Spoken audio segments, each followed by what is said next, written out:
Right, I think we are set up now. Having started with a thanks for watching, it's the end screen, and now getting it all back together, we are slowly but surely there. Right, good to see you, Miss Landfill. Hope you are doing well.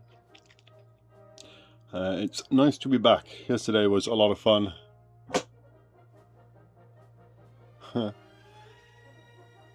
A live stream from the beach would be awesome. Someone in the US or someone more European or altogether different again?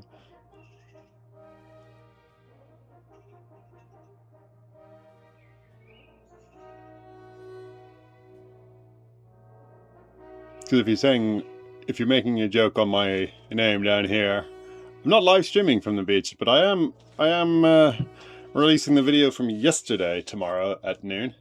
So the video will come out, and then we will do a stream shortly thereafter. We're not streaming from the beach. I'm not that cool. I have not yet mastered that one, although I have to say that would be a lot of fun. I would hate to see how much indebted I would have to become to the Elon Musks of the world to have Wi-Fi on some of the beaches to be able to stream. But no, I am not streaming from the beach. I am just releasing the video at noon, British summer time. It is a premiere, yeah. I was out yesterday. I'm not that excited to be out again tomorrow. I'm enjoying a day off because I am feeling it today. It was a lot of work. Do 6 miles of kayaking, plus the fossil hunting. Started at 7. We're back at the beach at 1:30, I think it was. So it was a long day, but good. And yeah, we've got a few bits today that I actually picked up yesterday, and so you'll see these be found tomorrow. It's a weird sort of quirky world that I live in. So we've got a couple of fatter ones. I can't guarantee they are interesting, but there's one, you can just see the edge there, but it actually runs all the way around. Is a bit eroded here again, but is bigger than a standard DAC, so that might be something. There's another fatter one. I suspect it's probably a fat Paranoceros species, but to be determined. And then there's just a little bit of something sticking out, which I don't know what it is, but it's intriguing enough and small enough that I think we could have a quick play with it. I suspect it won't take super long. I'm sorry to hear that your Michigan heat has now gotten crazy. I assume you've got the temperatures that effectively we had last week or 2 weeks ago, and are now struggling with it. But hopefully you can have found a way to keep cool. But yeah, I have no idea which one I'm going to start with. Something straightforward, he says, in his hopes that it will all actually be straightforward. Let's keep the probably nicest one till second.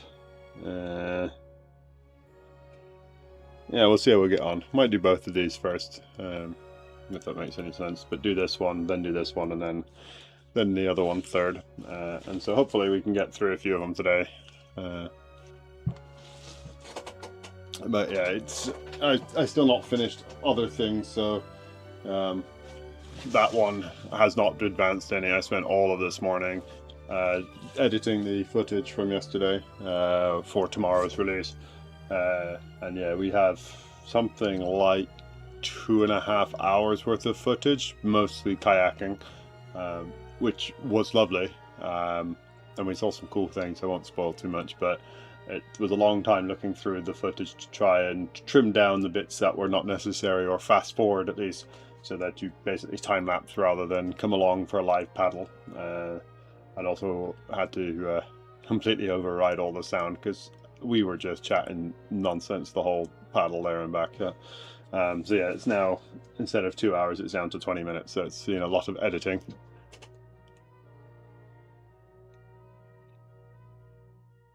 Mr. Landfill, you are preaching to the choir about the humidity. It's one of the things we always love chatting about up here in England. Is the temperatures are very different, the dry heat and the wet heat, but yeah, it's a big deal.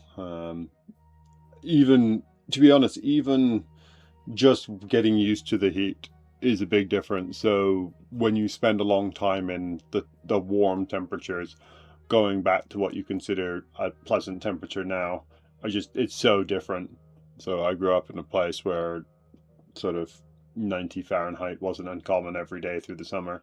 So what's that, 32, 3, 4, whatever it is, Celsius. And so that was just the normal. We played sports and all sorts through that sort of temperature and didn't think twice about it. Whereas nowadays, 30 degrees basically melts me. And yeah, it's a very different world, just what I'm used to. But at the same time, it used to be cold when it was 65 Fahrenheit, so like 15 Celsius, and that's pretty much most of our summer temperatures. So yeah, there is a weird quirk of also just what you get used to, as well as the humidity, which does play a big factor. I appreciate. Anyway, enough yapping. Some prepping to be done to figure out what we've got. But yeah, chuck questions in as per usual. If anyone else has things to say, always comment. I'm always happy to talk either about what I'm doing or about stuff I've done in the past, or equally just what's going on in the day-to-day. Like the football is always exciting because we're in the World Cup, and I don't know if YouTube's listening enough that the World Cup might catch their attention and jump me up the streams to watch, because we're talking football even though we're doing fossil prep. Yeah, we'll see what we get on with. And yeah, I'll be back intermittently.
World Cup should send all of its viewers this way. The first kickoff is at 5 o'clock tonight, so yeah, we've got plenty of time before people show up, so we could even very easily get some people here to just talk fossils with us.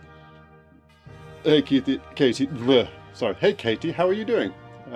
So, yeah, just got started. I'm running a bit late. I spent far too long faffing with video from yesterday. Just started on what was a little tiny edge that was just sufficiently intriguing and remains sufficiently intriguing that I mean, I always like to dream. I'm dreaming lighter, but I don't think it is, but it's just fun to think about. But yeah, just getting started on it. I think we've seen too many lighters on social media. And then yeah, another fattish thing and a final fattish thing, all from yesterday at Ravenscar. So all just having a quick look. So we'll see what we can get on.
Of course I'm teasing you with the kayaking video, Katie. What else do you expect me to do? To just give you a video straight away just because you want it and not let me milk it at all?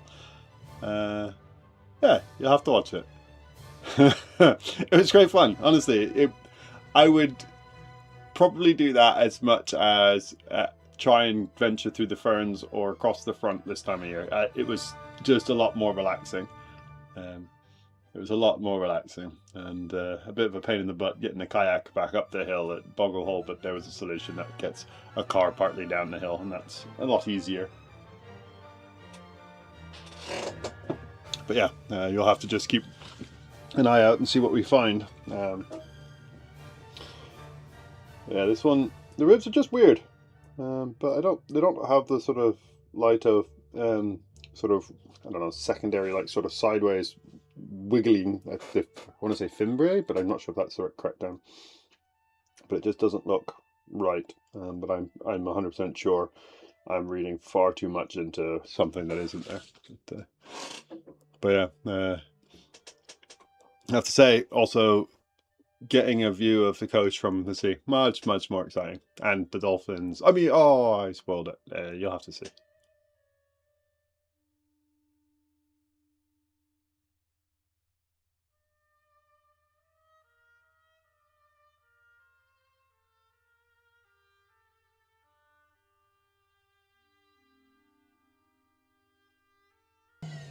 Yeah, all three of these that I'm going to look at today are from yesterday. All Ravenscar goodies. This one, honestly, it's so little of it, it's pretty much impossible to tell at this point. It's a pretty messy bit of start of prep too, just trying to get down. But yeah, the ribs are just a bit funky. And they don't really look decky just yet, but I think that's just because they're so badly eroded and this bit that's broken off here. So it's a bit tough to say anything from it. But yeah, I think it's because I've also spent far too long looking at a double lighter that someone posted on the forum, which you also sent across to me, which is lovely to see. But interesting, it's sort of Yorkshire self-washed all the way down to Norfolk, so it's gone a long way.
So we'll get a bit of a challenge to be able to see what I'm going to try and show you, but you might just be able to see them. There's a little dot there, another little dot there, another little dot there, another little dot about there. I might be wrong in the placement, but they are all the little spines. There's ammonite sticking up, so I suspect it's Perinoceros, but possibly a Porposaurus.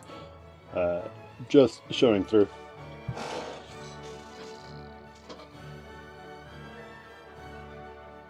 Yeah, I'm so happy to talk about fossil hunting in Montana or any of the digs. You need to ask specific questions because I do not know what specific aspects you're interested in. So what do you want to know about? Do you want to know about Montana? Do you want to know what we dug up? Do you want to know how I got involved? What do you want to know? And I'm happy to talk about all of it, but possibly not all of it at once.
Right, this will be a challenge though, because I cannot exactly prep with the background noise of the extractor on whilst I talk. So why don't I spend a few minutes more prepping, and I will tell you about.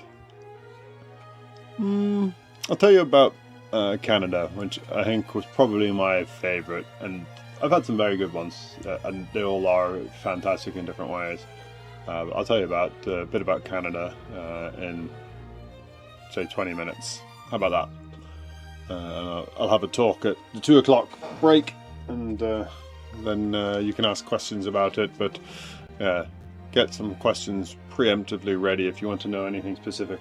Otherwise I'll just tell you the background to it, and yeah, I will at some point one day go dig up a bunch of pictures and I can flash them up on screen whilst I'm doing the stream, but I do not have them to hand at the minute.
Well, it's definitely not a Lito. It's probably a Porposaurus, but exact ID needs to be confirmed. But it's got some fabulous spines going on. Hopefully you can just about see them up here, and the bits that I've basically not removed the matrix from. There's one there, and there, another one there and there, and then some smaller bits not preserved, but also still the ones visible sticking up through the matrix. So it seems to be wherever the shell can be kept on, the spines will stay, but I have suspicions they're going to go poof as soon as I start trying to prep some of this inside stuff. But yeah, it's actually, the matrix is what I really love about some of the Ravenscar stuff. It's that matrix that sort of crumbles to pieces and disappears without requiring an awful lot of work. Not all Ravenscar matrices like that, but for some reason some of the spinies seem to have this fabulous matrix which is just very, I want to say soft is not the right word, but sort of crumbly in that it, as you work around it, sort of falls apart fairly quickly. So let me just do a little bit longer. Anyone who's got questions, get them ready, because yeah, in 5-10 minutes it might go quite quickly now. With this one, when this one's done, we'll have a chat about fossil hunting, about dinosaur digging in Canada.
Right, there we go. So a few things popped up in chat since I was trying to get this one done. So mostly down to center, a little bit tidying up to do around obviously all of the whirl sections where the spines are, but it goes most of the way down to middle. Yeah, Mr. Landfill, that is hot. 96 Fahrenheit. What's that? 35 Celsius. Add another few degrees on top of that for the heat index. Yeah, it's toasty. Surely good to know. I don't know if I need to add hashtag to the title or into the description. I can always try that. I'm trying desperately hard not to be clickbaity, but it's very difficult when the clickbait is what gets the views. It's trying to find that right balance. Right, let's put that one back into view so it looks like I've done something today. Yeah, good to see you, Shirley. And right, so Katie asked about my exciting digging times. Right. Sorry, as I just take a drink. So the most exciting dig that I've been on, at least in my opinion, was probably in Canada, in Alberta. I joined up with the University of Alberta. They're based in Edmonton. They've got probably the most famous active paleontologist, or at least dinosaur paleontologist in North America, a guy called Phil Curry, or Professor Phil Curry, and his wife, Dr. Eva Koppelhuis, who together basically run the paleo department at the University of Alberta, although they've recently had someone else come along and join, or several others join the team, but yeah, it's Phil Curry is the main guy. And it was his dig that I went to join. They run regular digs each year out in Dinosaur Adventure Park, but also in a couple of other places around where they are based. There's one as a bone bed in Edmonton, Edmontosaurus appropriately, yeah, they also got to Mongolia and all the rest. So those are the ones I was hoping to get to Mongolia eventually, but never got there. But anyway, University of Alberta, I sent a message to Ava and basically asked, can I come join one of your digs, because I'm headed out to Canada to do some museum work for my PhD. I'd been out digging in Montana the year before, so at least had a bit of experience, not a huge amount of experience, but some experience. And had some recommendations from that I was at least competent, if not brilliant. I was at least able to lift and carry and do. I could be muscle, if nothing else. Yeah, so I joined up with their group in Edmonton. I flew in, stayed with one of the guys who was a PhD student at the time, and from there. Met up with the rest of the group, and then we drove from Edmonton down to Dinosaur Adventure Park, which is sort of an hour and a half, 2 hours east of Calgary. For people who don't know Canada, you can have a quick Google map and figure it all out. But Dinosaur Adventure Park is so named because it's full of dinosaurs. It's very appropriately named. Then we stayed at a campsite that they know as Happy Jack's, named after a guy, Happy Jack, who had a little hut on the land, and that was campsite for the 3 weeks that I was there. Each year they go out from that site across the various parts of the park that they have access to, and locate and dig up various dinosaur fossils. The year I joined them, the previous year someone had found or at least the toes and ribs of a tyrannosaur, something called the Spletosaurus, which is possibly the ancestor of T-Rex, sticking out of the bottom of a hillside. And so they had collected the toes and some of the ribs that year, and then the year I joined up with them, we basically dug out the rest of the hillside and then dug up this tyrannosaur. And so it had the skull, most of the neck and back vertebrae, the pelvis, I think it was both legs, although one of the legs was disarticulated, so it's kind of come free from the skeleton, but was still close by. But didn't have tail, or very much of a tail. Hopefully that's helped. I don't know how much I've turned the music down. I just picked a random number, so hopefully that's quieter. Yeah, and so that's what we did for that year, was dig up a Tyrannosaur. So I spent 3 weeks doing that. When it rained, which was not uncommon, we had some good thunderstorms and all the rest. We couldn't drive the vehicles from site to dig site, or from camp to dig site, so we often ended up prospecting in the areas that we could walk around at the time. And yeah, so you just wander out into the hills surrounding the campsite, which was based on one of the rivers, I want to say Red Deer River, might be wrong with the name of it, but yeah, from there you could just walk out along the river or into the mountains, and then you just find dinosaur bones scattered across the hillsides. And most people are familiar with the concept of like walking around, and as you walk around you step on various rocks and things as you just walk around. It's just their rocks kind of just exists in the countryside. But in places in Dinosaur Adventure Park, the things that you're walking on are not just standard rocks, they're just eroded dinosaur bone just rolling out of the hillsides. And what makes it so special is they've got these bone beds that are kilometers squared of just dinosaurs, which they believe are probably herds that got washed out by flash floods and buried as a large group. And so you'd end up with like a kilometer squared of a big herd of whatever the dinosaur was, or several different types of dinosaurs. And so yeah, you just walk around and it's the edges of these bone beds just eroding out, just chucking tons of dinosaur bone around.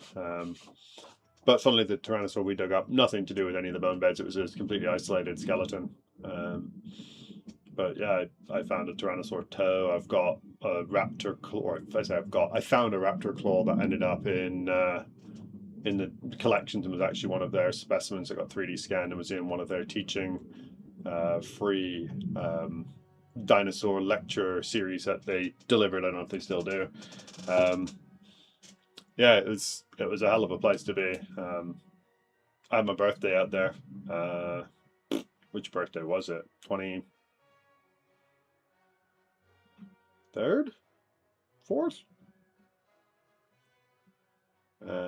Something like that. One of those out there, and so I've got a card from all of them. That's signed and now living on my fossil displays, or near my fossil displays in one of the other shelves. And yeah.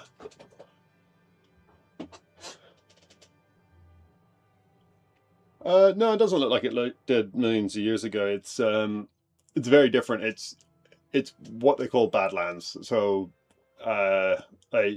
if you remember the beginning scene of Jurassic Park, that is more or less what Badlands look like. They are they're basically hills with rivers that run through them, but they get pretty severe extremes in weather, and so you tend to have sort of grassland on the top of the hills, and then a lot of exposed rock coming out of the side of the hills where they're just eroding really rapidly, and so nothing really grows. And then you've got the rivers running in the middle, in between all of them are streams, and they get something like -20, -30 each winter, and then yeah, +30 each summer. And so yeah, massive amounts of erosion happening, like centimeters plus each year, all the way along the area, which is why so much is being found. But yeah, they basically, it doesn't have an awful lot of trees on the top of the flat areas because they're risk of lightning, and so the trees are all down the bottom. So very, very eerie, and as I said, it's why they call it the Badlands, because it's not really a place that most people would want to set up shop. But honestly, all I can say is Google will be your friend here to try and see what it looks like as the place now, and just look up Dinosaur Adventure Park, Alberta, and yeah, it's a special place. It looks gorgeous. It looks very similar actually to the Montana places that I was. Again, they're all badlands. It's the same sort of stuff. It's big flat plains with fairly extreme weather conditions and rapid erosion. And so, you've got big flat bits on the top, fairly rocky exposures of the cliffs, and then rivers running through the middle of them. And just happens to be the right age rocks that coming out of them is dinosaur bones. There are other bits where they've got marine sediments, and so you do find ammonites and marine reptiles and the like. But yeah, where we obviously focused on the dinosaurs because that's what the group was all interested in, what my fascination was. They've also got in, I'd say best birthday. I gotta be careful when I say that, but yeah, honestly, fabulous birthday. The museum in Drumheller, which is basically next door to Dance Central Park, is in Badland area as well, and it's called the Tyrrell Museum, Tyrell. I think might be wrong with the number of R's, but go with that. And it apparently rhymes with squirrel, and not Tyrell or Tyrell or anything like that. But it's apparently named after someone whose name is Tyrrell, a bit like the crisps that you get in England. But yeah, they've got probably the best dinosaur museum, if not in the world, at least across North America. Some of the ones in China might now be as good, if not better, but it's a special place. And what's crazy about it is the museum there regularly digs up dinosaurs nearby, including when I was there, they were digging up one of the ornithomimosaurs, which, again, if you know your Jurassic Park, I'm going to reference it because it's easiest. The group of dinosaurs that are flocking and then run at the paleontologist and the two kids before one gets eaten by a T-Rex that comes out of the bushes. One of those, they were digging it up within sight of the museum that year. And again, there's that many dinosaurs that there's always something to be dug up. It's a fabulous place. So yeah, it's somewhere that I will always love and would love to go back to.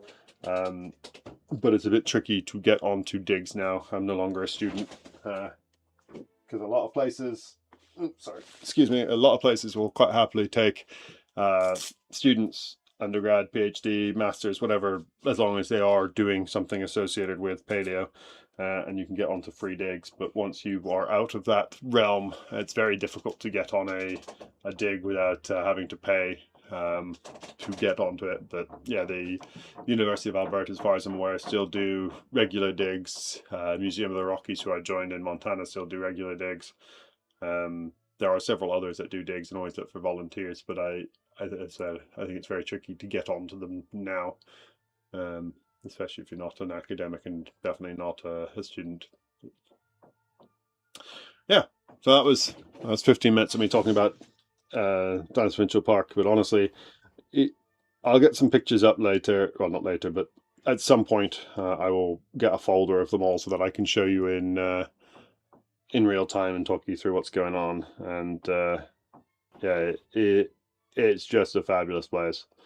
Will always have a big place in my heart, and would honestly go back there in a heartbeat, even if you have to watch out for rattlesnakes. I almost stepped on one, but yeah, the usual joys of the Badlands in North America is there's always a snake or two for good measure, just to keep you on your toes. So if you got questions or want to know specifics, I'm always happy to talk about it.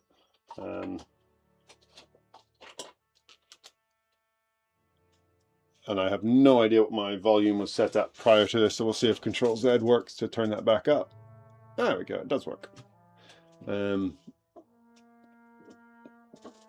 I really wish I could remember the name of the student. I want to say Dr. Burns.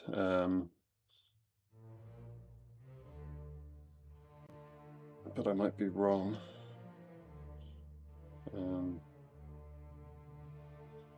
Because I would love Michael Burns, that was it. Yeah, he was a PhD student whilst I was there. He did all the cooking on site, but has sadly passed away in the last 2 months, which is a little tragic, because he was really, really good at what he did. He was very talented chef, but also very good with his dinosaurs. He was working on armored dinosaurs, and so there's a big hole in the armored dinosaur community, the things like ankylosaurs, but he was working on another group.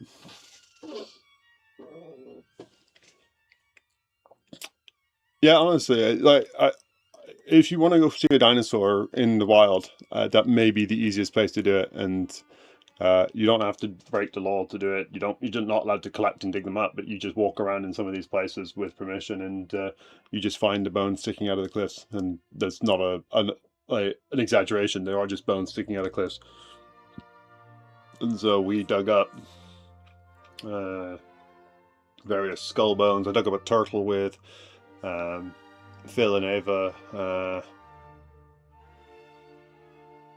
You got various leg bones, skull bones of different things, teeth all over the shop, raptor claws, my Tyrannosaur toe bone. Sadly, I couldn't find any more of that, because what you do is you try and find where it's exploded down the slope, and then you just kind of follow it back up the hill, kind of like almost like breadcrumbs in effect. And as it erodes down the cliff, you're basically just tracking your little bits of bone all the way back up until you find the spot that they're coming from, and then that's where you're looking for what's producing the bone. And there's some wonderful things around, and cannot emphasize enough how awesome it was.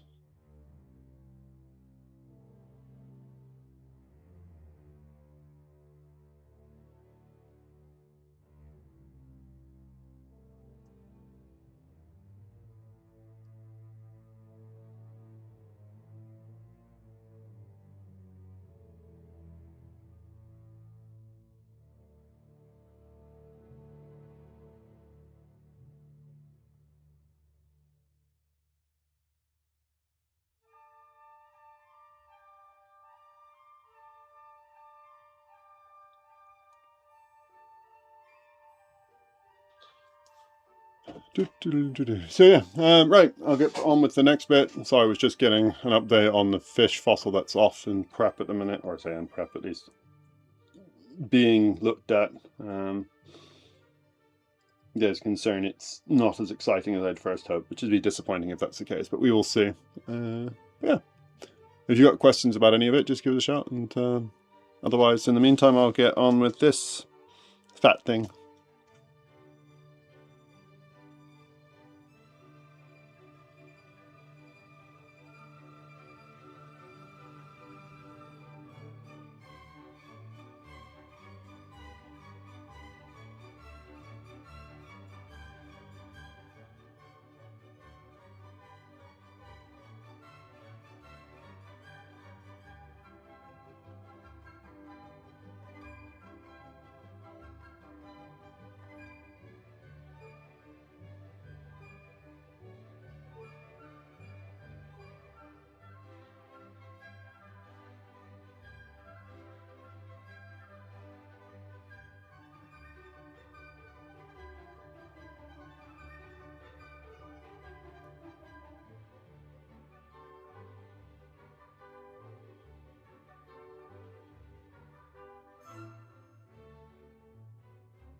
If I've just said all of that to camera muted, I will try that again because I'm an idiot. It is not a Paranoceros, it's a little tiny cat.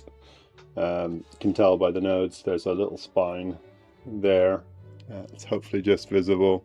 And a series of sort of nodes, but they pop off if you sort of look at them funny. Even if you're prepping a bit here, you can knock the ones off over there. So yeah, we'll just see what we can do with it.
sorry, just making you all deaf with the sound.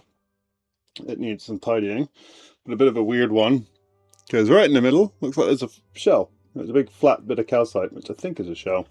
Goes all the way down to mid rather than the whorls, which is unusual.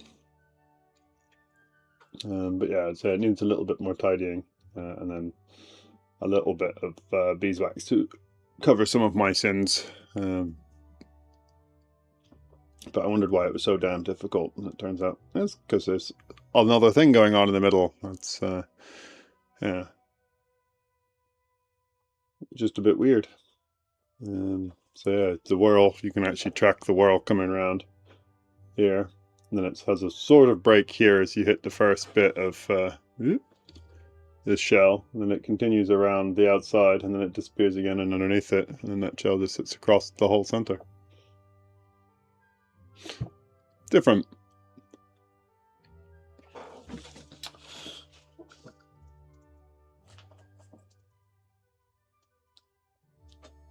Alright, let's have a look at this thing, which I'm pretty sure is a rhinoceros, but it might be a cat.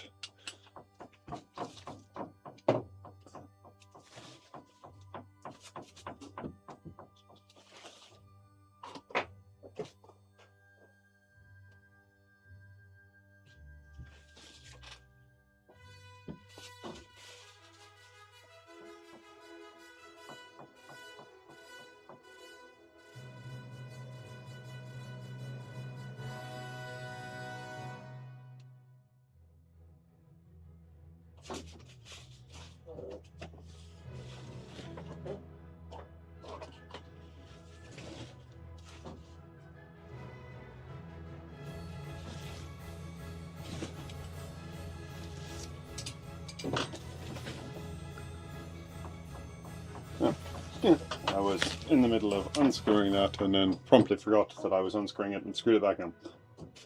Brilliant.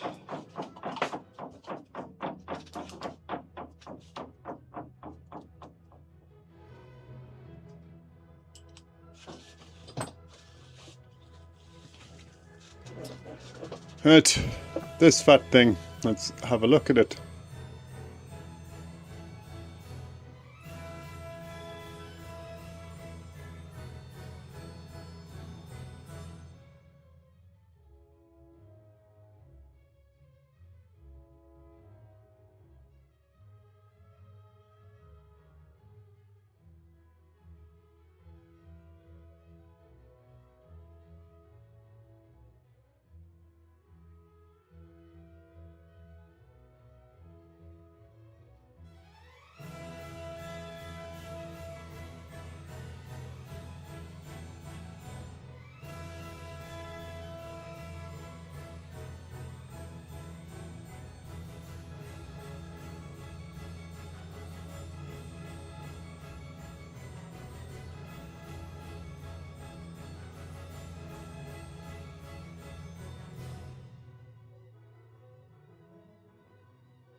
Hey there before, welcome back.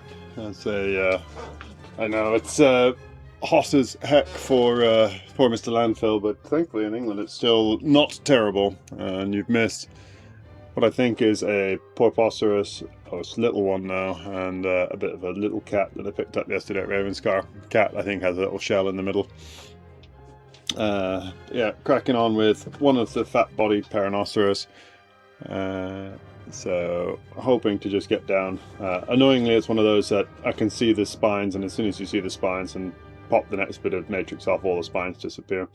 Because yeah, they're there. There's a nice one, but yeah, they don't survive, unfortunately, with the prep, and that's partly my prepping, but partly just it's very difficult to keep them intact. And apparently, the only way you can realistically do it is with a dental drill to sort of get down close to them and then pray. We don't have the luck that the French seem to have with some of the preservation of their equivalent ones, where they've got porpoiserous, which the spines that are like this sort of long, and there's some beautiful French porpoiserous. But yeah, we don't seem to have that luck with the matrix being so hard and pyritic, and yeah, but we'll see. I'm hoping if I can at least reduce the matrix on all the way around it rather than going to the middle first, it might come out as one lump in the middle, and we might keep some of the middle spines, but we'll see how we go.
Yeah, that's the logic, at least, that I'm working with.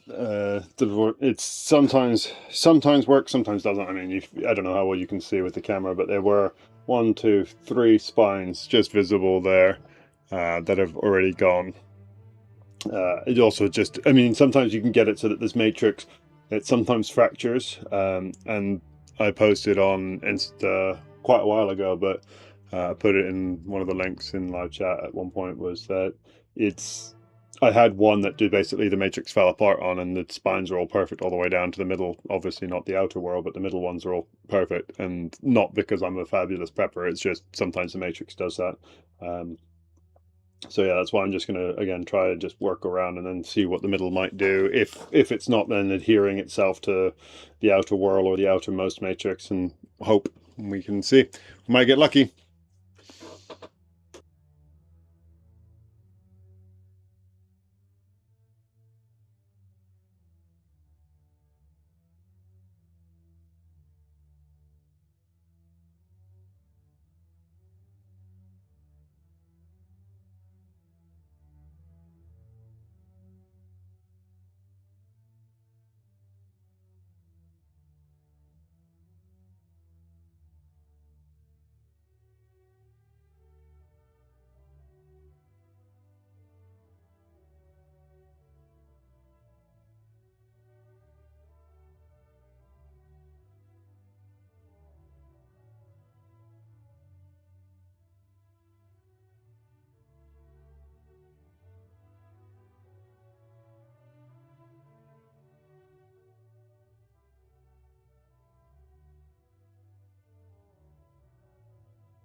What's really depressing is when you're prepping them and you can see the spines popping through. Let's see if I can find them again. I can see them under the magnifier, but yeah, there's one there.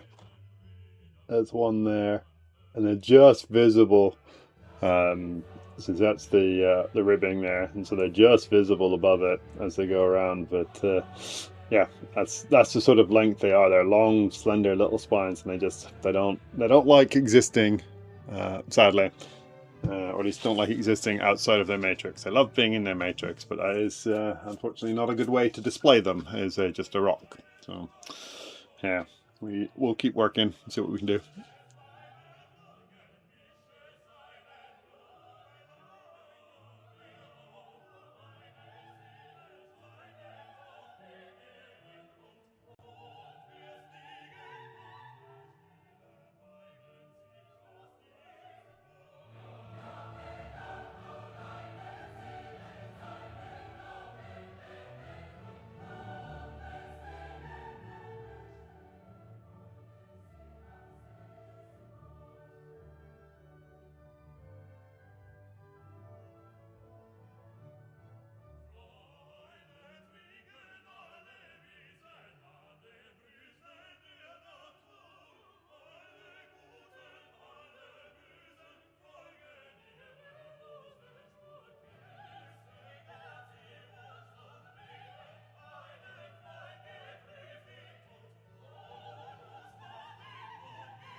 Yeah, I mean, CT could work up to a point. You then play the silly economics game and also the logistics and all the rest.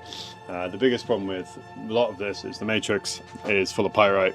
Anything in pyrite tends to produce lovely starbursts under CT, and you have to assume the density of the thing you're trying to scan is different to the matrix that surrounds it. And my suspicion is, because they're so infilled with effectively the same matrix, you're playing with a really thin, basically, wall of calcite, unless you've got one that's somehow very, very different. So you're then hoping that the spines are then sufficiently different and a high enough contrast that the pyrite's not affect. Yeah, it's basically unlikely. If you get a sufficiently large specimen of sufficiently good quality, then it might be worthwhile trying it.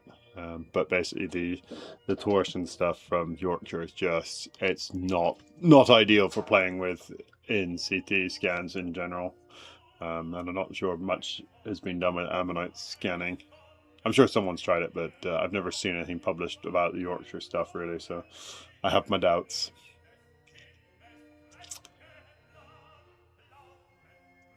CT, is it expensive? It can be. It depends on who you know and who's got a scanner that you can use. The cheapest ones will be medical CT scanners, but the problem is you're then playing with resolution that it's like half a mil, 0.1 of a mil maybe. You're not going to get enough resolution to see a lot of the detail that you want. I mean, I'm thinking MRI is what, 1 mil slices, give or take. CT maybe half that for a medical one. And then you're probably not enough resolution, but you'd probably be paying privately in the region of £100 to £200 an hour, unless you know someone doing it, and a lot of them offer discount for academics. You might get that down to 100, maybe 50 to £100 if you're lucky. The micro CT, you might get better resolution, but in general it costs more because there's fewer scanners, and so you then generally a certain environment. I can't remember what Natural History Museum offers it, as does University of Bristol. I don't remember what their prices are per hour, but yeah, they're not super cheap and usually not economically viable for for a little ammonite yay big. if you were to find like a giant croc skull in several pieces, it might be justifiable to have a look at the getting it scanned just to try and figure out where the bits are. How long does it take to scan the fossil? It depends on your resolution. All of it's down to resolution. The higher the resolution you want, the longer it takes. For something 10 centimeters, you're probably under an hour, maybe about an hour, depending on, again, the size of the block, the amount of resolution. Basically, the more X-rays you need to fire at something because of the thickness of the rock to get anything to go through, the more you have to fire at it, and then the longer it takes. The more resolution you want, the more you have to fire at it, because you're basically doing smaller and smaller slices. And I apologize that the music got very loud again. Yeah, so I mean, it's tough to give you a direct answer, but yeah, I'd expect about an hour for a 10 centimeter long fossil. I would expect it to be fairly good resolution if you could get access to some of the micro CT scanners. And you might find that in certain fields of view, you might be able to stick multiple fossils in to make the price better. But equally, the more you put in, again, you run into that same challenge of the more you need to fire more X-rays through it to then get the contrast that you need. So yeah, it's a bit tricky.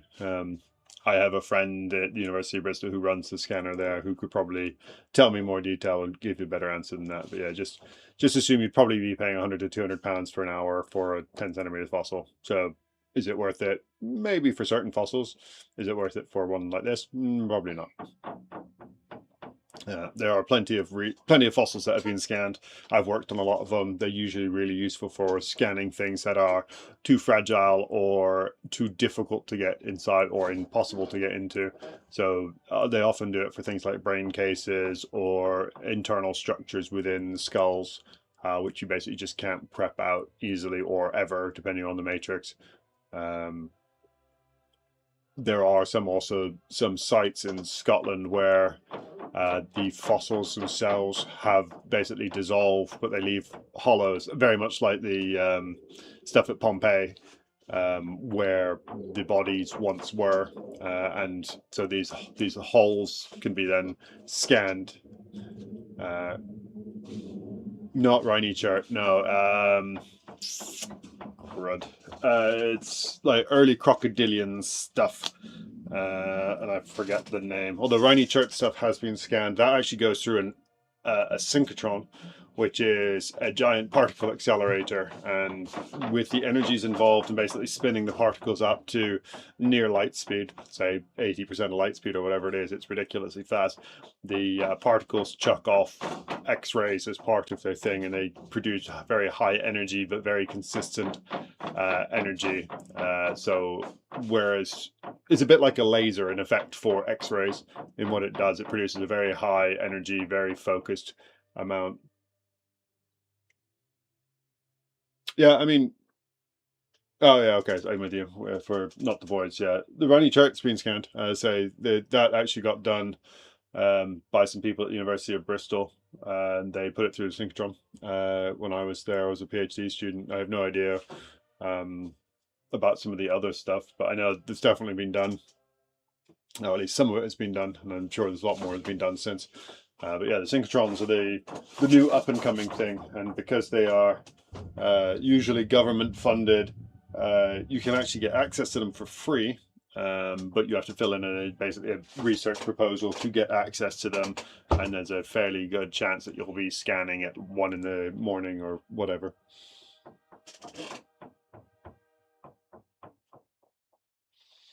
So my PhD is on the biomechanics of ornithomimosaurs, so a group of dinosaurs that independently lost their teeth and evolved beaks, very much like the evolution of birds, but as a separate group of dinosaurs. And so we were using CT scans to scan the skulls of various ornithomimosaurs and reconstruct things. I apologize for the rattling you hear in the background. It's a shed. It's got a loose panel that just wobbles in the breeze. But yeah, we were looking at reconstructing the muscles and the skulls of these long extinct species to try and estimate bite forces and therefore feeding potential and what these animals may have been feeding on. And the answer is we still don't know. But yeah, that's what I spent my time doing. And so my background is on CT scanning fossils, basically, and using CT scans to reconstruct their biomechanics, whether it be feeding or locomotion. And so I've done that on dinosaurs and fossil cats and modern cats, like not just domestic, but lions, tigers, leopards, fossil species like American lion and Smilodon, so the saber-toothed tiger. Worked on crocodiles, marine reptiles, all sorts of things. I love CT scans. They're very useful because it also means that, unlike what I'm doing now, if I make a mistake, I can just hit undo. Whereas if I make a mistake on these, it is a permanent mark on the fossil. So it's it's quite nice to have a digital thing to work on instead.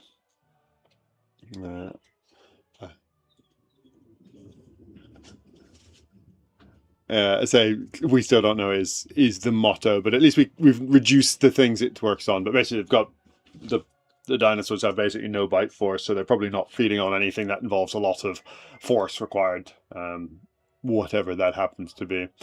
But yeah, I mean, if you look at even things like modern sheep or cows, they're herbivores, but they will nibble on incidentally insects, but they'll also deliberately eat certain small vertebrates occasionally, depending on what they need in their diet. So, I mean, nothing is truly one or other, or let me phrase that differently. Very few things are truly one or other.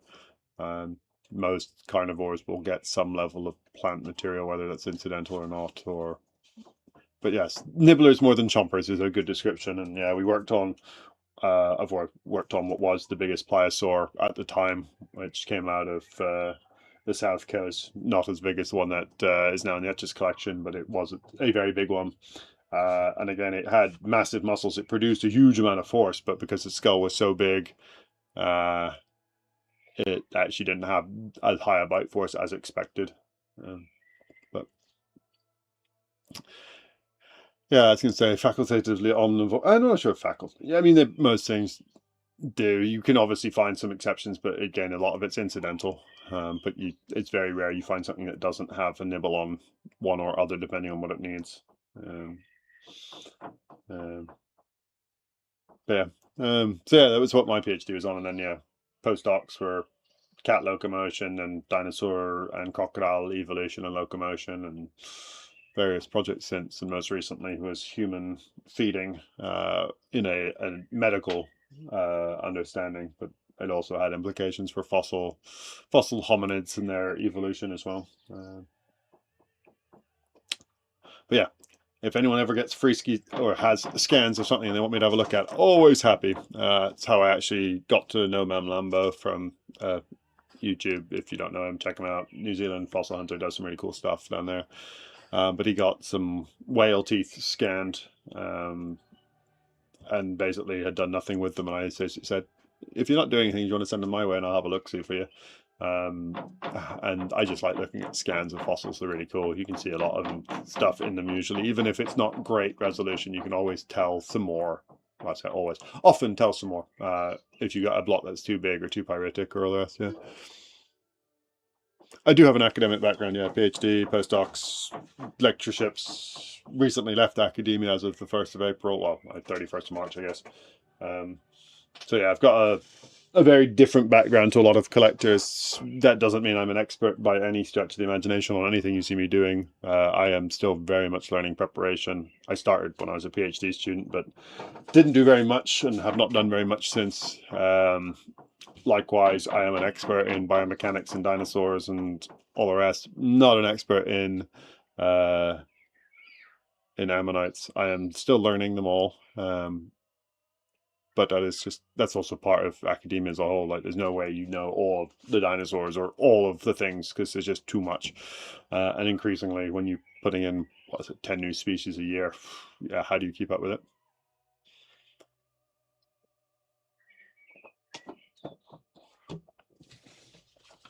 Anyway, feel free to keep asking questions. I do wish I had X-ray equipment. Attempting to ask my wife to see if I can chuck. So I've got, I don't know if you've seen, I've got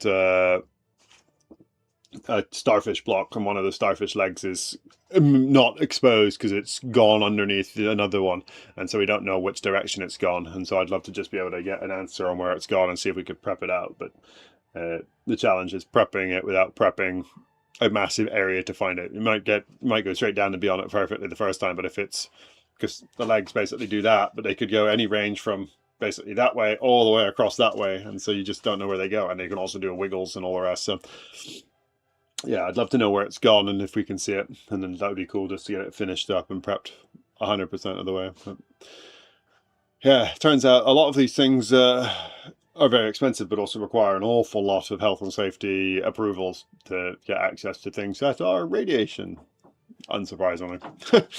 But yeah, let me crack on with prepping. Feel free to keep checking questions and I'll keep answering, and I'll see if I can put my sound back to normal for you all.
Sorry, minor pause. Got a bit zealous and managed to pop a section off, so I just need to have a look, see if I can find it.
Worst jigsaw puzzle ever, this. Honestly. Worst jigsaw puzzle ever. Nope. There we go. That's the ticket.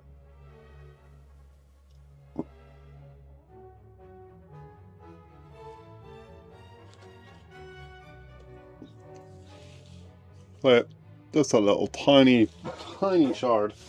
But also a chunk of shell, so kind of needs to go back on, but yeah.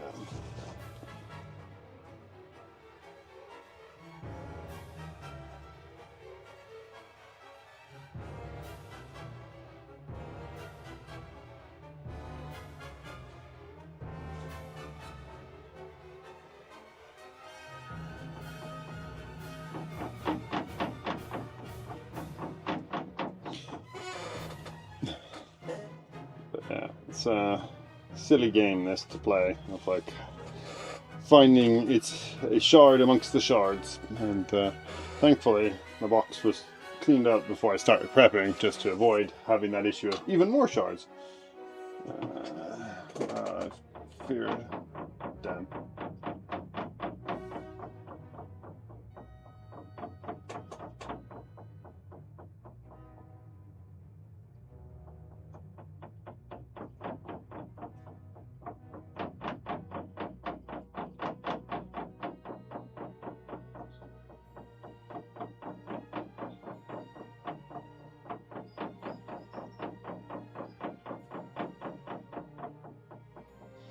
Huh. Well, I thought I'd found a whole fish. Turns out I did not find a whole fish. I found an interesting chunk of bone of a fish. So...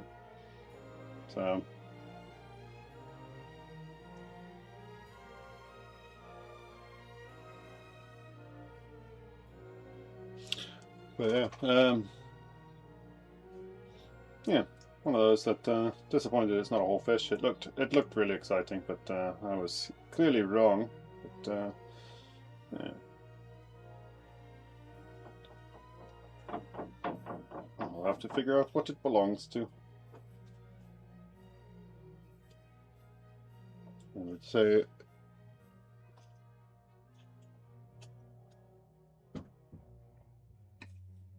here you can all have a sneak preview. Thought it was a fish. It is kind of a fish, but it's not a fish, a whole fish, which is what I thought it was. So, yeah, interesting.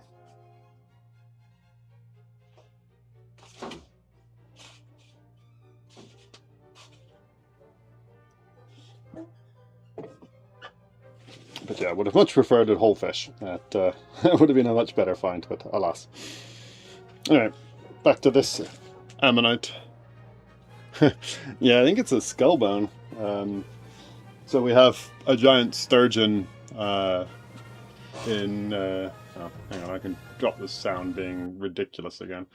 Yeah, so we have a giant sturgeon-like fish called a Gyrosteus in Yorkshire from the Jurassic, and so you often find we just call them gyro bone, and it's just like a flaky, horrible bit of bone, and usually not very descriptive. They're usually just random chunks of bleh, and they're usually bits of skull, but usually fall into lots of crumbly bits.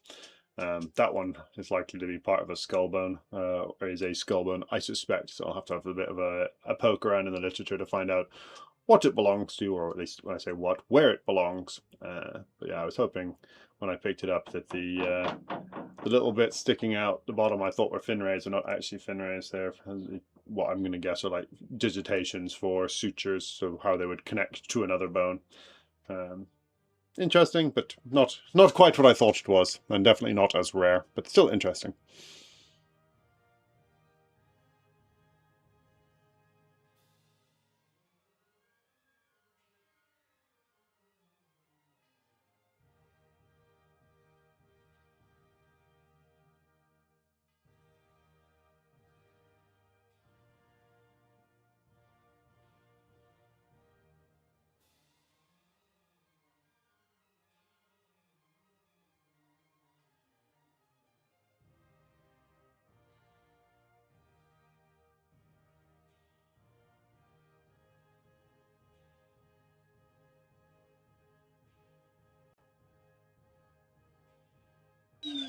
If you want to be a chef, then yes, it is much better for stock.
Sorry, just realised I turned the music down and hadn't put it back up.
So thanks for being here, Deborah. So if you want a quick preview, we're getting close. Some of the spines have stayed, most of them have gone. But yeah, thanks for hanging out. Good luck with the meeting. Hope it's not too boring.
Sorry, just another pause. The little spine that popped off earlier a little bit, the shell that popped off earlier came off again. So I was just trying to tidy up the matrix around it. So just a little pause as I try and stick it back down.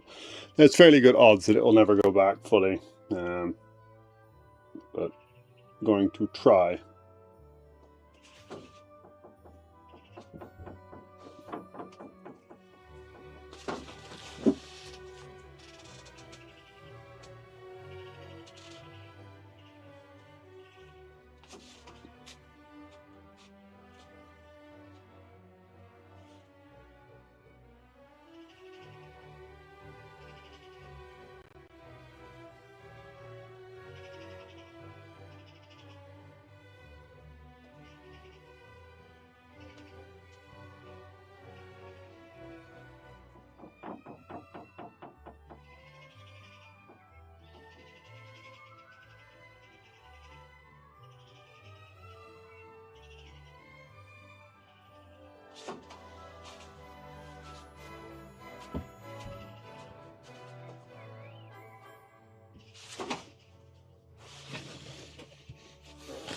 Hey Paul, you joining for the last sort of 20 minutes, just a heads up. I'm just going to try and see if I can get this one done or near done. It's a spiny Perinoceros, one of the deep-bodied ones. It's probably a Paramatum or a Subarmatum.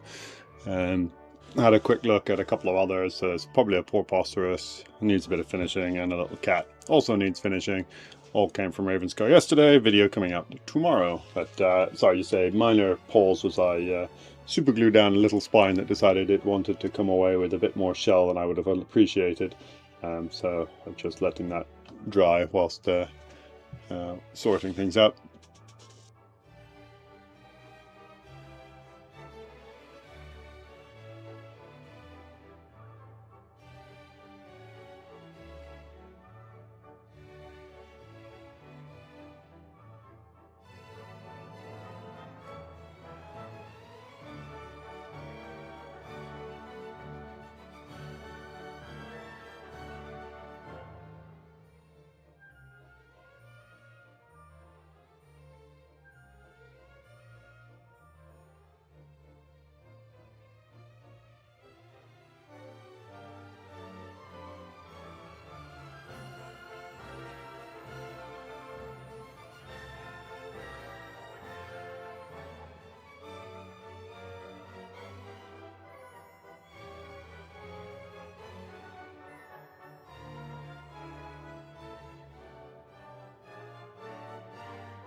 Yeah, Ravenscar is an odd one when it comes to some of these things. Like, it's super sticky in general, but I find the preservation on some of the deep-bodied Perinoceros better than anywhere else. I mean, I haven't done a fabulous job at saving the spines, but there are still spines attached,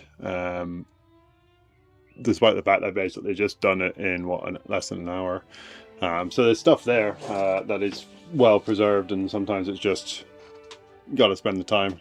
My best deep-bodied Paranoceros from Ravenscar was horrifically worn on the outside whirl, but then that cap basically just melted off, and yeah, the spines are preserved all the way down. So yeah, a bit of luck of the draw, as always.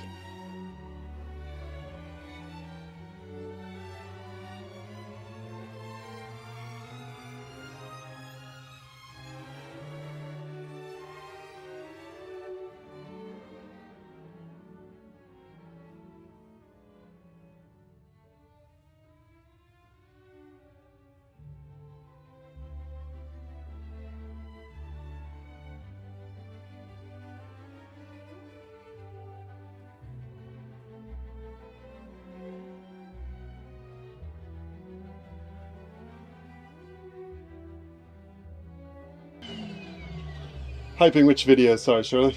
If it's the one that's coming out tomorrow, you can hype that whenever you would like. But yeah, the fossil hunting at Ravenscar, the one that when I found these yesterday, that video comes out tomorrow. If that makes sense. Yesterday's fossils prepping today, video tomorrow. Well worth a watch. It's probably the first time that people have been paddling around for fossils.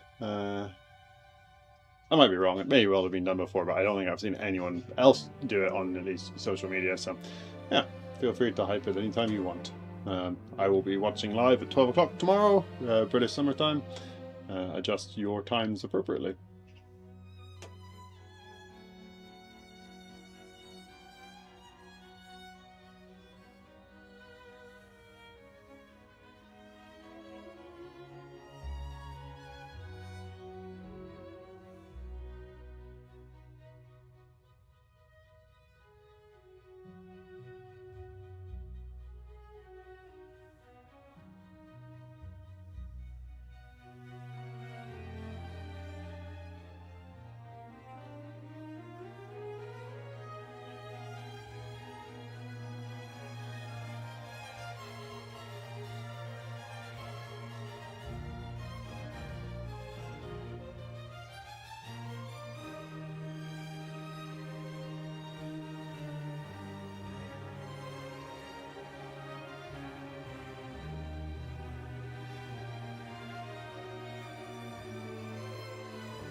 Ah, I see.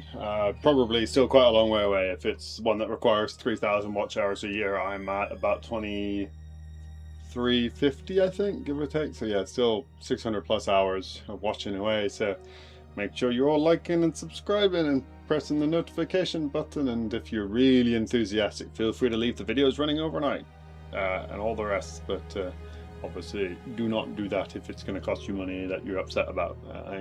I am quite happy just slowly getting there. You guys being here makes a huge difference. I am sort of double the number of watch hours I had reached this time last year, so it will get there as per usual in time, but it's taking time. Yeah.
Right.